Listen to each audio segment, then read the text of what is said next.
magandang araw. Magandang araw, magandang hapon po sa ating lahat. Araw ba, hapon, or gabi. Dito sa amin ay hapon na. Nagtabas ako ng aking kamuting kahoy. Ito oh. Ang dami kong basura. Yan. Ilalagay ko sa ano yan. Magano ako ngayon, mag-harvest ako ng kasaba. Tanggalin ko muna itong aking mga binakod. Nagbakod ako kasi kapag hindi ko binakuran ito, makapasok yung manok, kakaykayin nila. Kaya todo ako ng bakod. Wait, what is that, Rod? What is that? For me? I see, okay. What? Okay. Okay.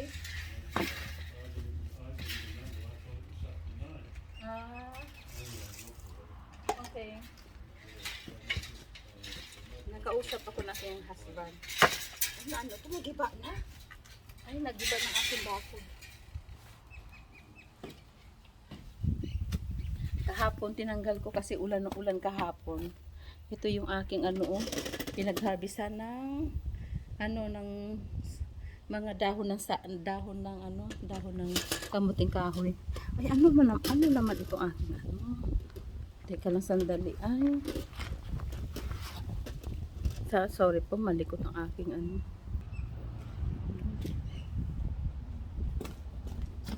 Mag-harvest ako ng kamuting kahoy ko. Ngayon ko lang ginawa siya kasi basa yung lupa, ilang beses na umulan. Ulan ng ulan. Bakit naman ito tabingi ito? Tabingi. Ay, sus Maria. Ayan na. Tabingi na siya. Ano nangyari sa camera ko?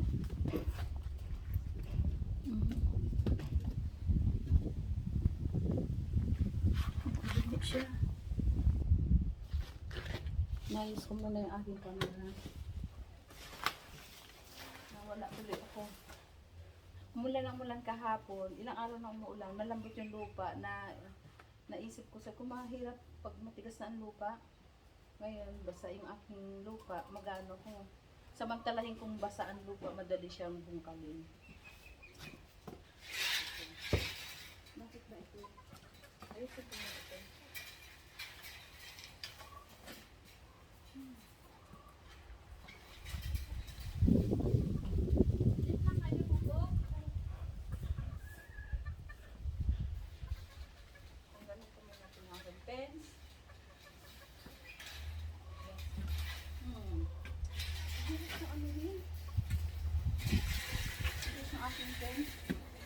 Ito bakod.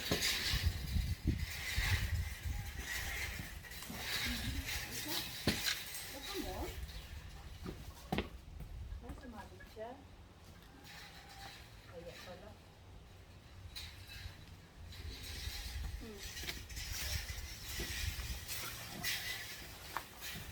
Daming nakasabit na wire. Kapoprotect mo sa mga tinanim. Kasi may manok. Ganyan talaga pag may manok. Ang manok, kailangan mo sa manok ay itlog. Kaso lang nangangalit ka.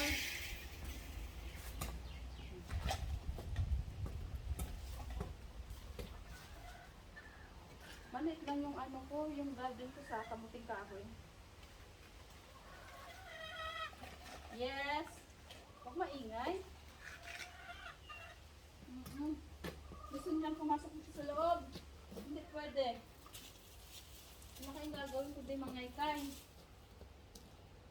Ito na. Ito na yung kamuting kahoy. Iusap ko nga ito kung makalapit. Makita. Hindi malayo. Lagay ko ito sa basurahan kasi ito, marami. Tinapis-tapis ko na yung kahapon. para madali siyang ipasok sa basurahan. Pasensya na sa aking camera. Inano ko muna is tumatabingi-tabingi. Set ko muna ulit siya. Set. Yan. Para makita yung ano. Oh, malambot ang lupa. Unahin ko pa isa. Ayan. Ano yan? Walang laman? Ayan. Oh, malambot. Ay, ito siya.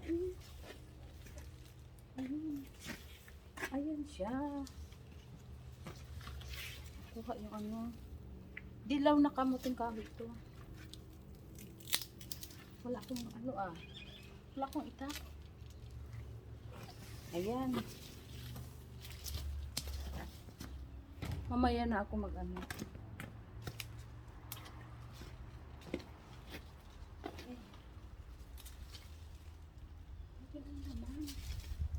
Wala.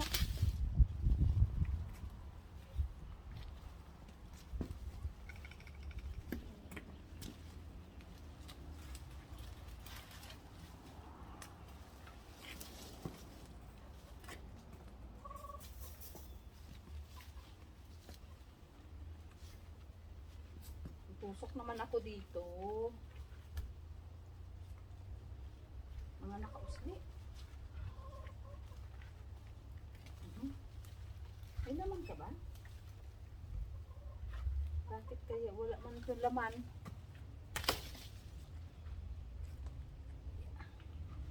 Napilitan ako tanggalin to kasi ano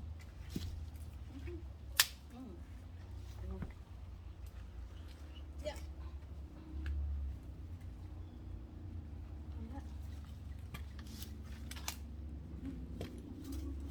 Natutusok na yung mukha ko dito.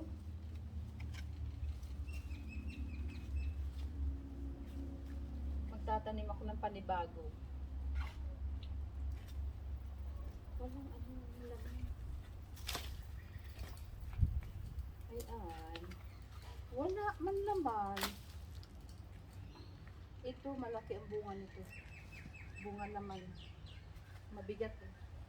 Mabigat. Ay.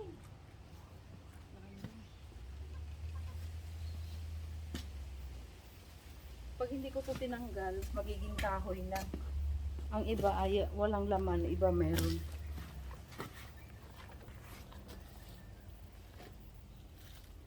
Ito, malaking size na rin to. Kamuting kahoy. Ito, kalabasa. Mga tinapon kong kalabasa. Ayan na. Pagagapangin ko na lang yan sila. Baka bumunga. Tapos yung aking ampalaya, ayan. Gumagapang, wala siyang bunga. Ang pakinabang na lang ito yung talbos niya.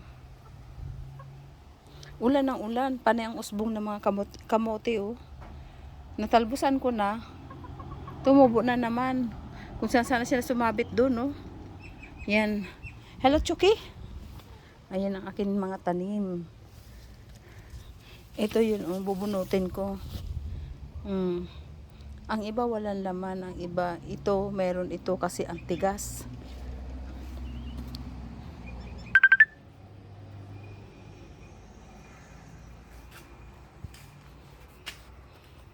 Ito na po yung aking na harvest. Hindi ko na pinakita yung pagbubungkal ko. Ang hirap pagbungkal. Lahat ng hirap na pagtutuwad-tuwad mo. Pagkukuskos. Pagkutkot. Kutkot ba ng lupa? Kasi nakabaon siya sa ilalim. Ayan na po. Pwede na siyang gawing kamuting, ang kasaba cake. Pwede na. Ayan siya oh. Sa lahat ng ko, tinanim ko, yan lang nakuha ko. Hindi pwedeng patagalin kasi baka maging kahoy siya. Kasi yung lupa matigas. Kaya hindi siya gasinong malaki. Pero okay na yung size niya oh. Pwede na. Malaking na to, ilang tray na ito ng kasaba cake. Hindi ko siya ilalaga kasi matigas siya pag nilaga. Dilaw na kamuting kahoy. Gusto ko yung puti kapag nilaga puti kasi malambot. Ito medyo matigas. Ayaw ko. Masarap ito ng gawing kasaba cake. Oh, ito oh. Malaki na siya. Malaki. Pwede na to oh. Pag kinutkot mo. Ilang kilo kaya ito? Mga 3 siguro ito. Ayan. Ay, ang sarap. Pawis na pawis po ako talaga. Tinga ako. Grabe. Grabe yung aking ang aking tawag ito. Sa pagbubungkal. Yan. Ito, naka-ready na to pantanim. Ito, ready to para sa basurahan. Siksik sa basurahan namin malaki. Magtatapyas pa ako ng pantanim ko. Ayun, natanggal ko na. Hindi ko muna nilinis kasi sakit na ng balakang ko. Mahirap magtanim. Mahirap magbungkal. Ayan oh, grabe ang bungkalan ko dito. Takot pa naman ako sa bulati. Ang dami-daming bulati. Deadma ko na lang pero naka-gloves ako. Ay, ang pagod ng ko. Naggawa ako ng mess. Hindi ko pa siya malilinis. Ayan oh, karamihan ito lang ang bunga niya oh. Ang laman niya. Binungkal, pati ang gabi ko nabungkal. Itanim ko na lang siya uli. Wala pa siyang laman. Itanim ko uli pero hindi ngayon. Pagod na ako. Pag nakakapagod magbungkal ng kamuting kahoy, mabuti sana kung isang bunot mo kasama lahat. Hindi, nakabaon sa ilalim. Meron ng iba nakabaon sa ilalim. Sa gilid ng semento, kasi paikot ng semento yan eh. Tapos lupa. Hindi ko na kayang kutkutin. Malalim na. Ay, salamat. Yung pinaghirapan mo pa pagtanim, pagkatapos niyan, bibigyan ka ng biyaya, ito na yun. Salamat. Salamat sa biyaya. Ay, nako, ang sarap ng hangin, oh. Pawis na pawis ako. Ay, Diyos ko po.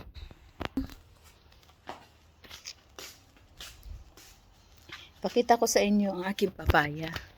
Aray ko, ang sakit ng paa ko. Ayan, ang papaya. Malaki na aking papaya, mamumunga na siya. Ayan siya. Diyan siya sa gilid ng tangke namin. Ay, grabe rin ang hirap ko nito. Nilalagyan ko ng lupa, inabunuhan ko ng mga dumi ng manok. Tinatanggalan ng damo. Ay, may tumubo na naman. Katabi niya ay cherry tomato. Malapit na siya ding makabuo ng bunga. Ay, meron na oh. Ayan. Meron na siyang bunga pala. Ayan. Tinapyasan ko yung itaas kasi ang daming sanga-sanga para matamaan ng araw siya. Mamumunga na rin yung papaya ko. Ang sarap talaga magtanim na para may pakinabangan ka. Ay, napagod talaga. Grabe, pagod ko ba? Yung ampalaya ko kahit ganyan lang naman. Pwede na rin siyang anuhin. Ano to, wild na ampalaya yata to. Wala siyang bunga, dahon lang.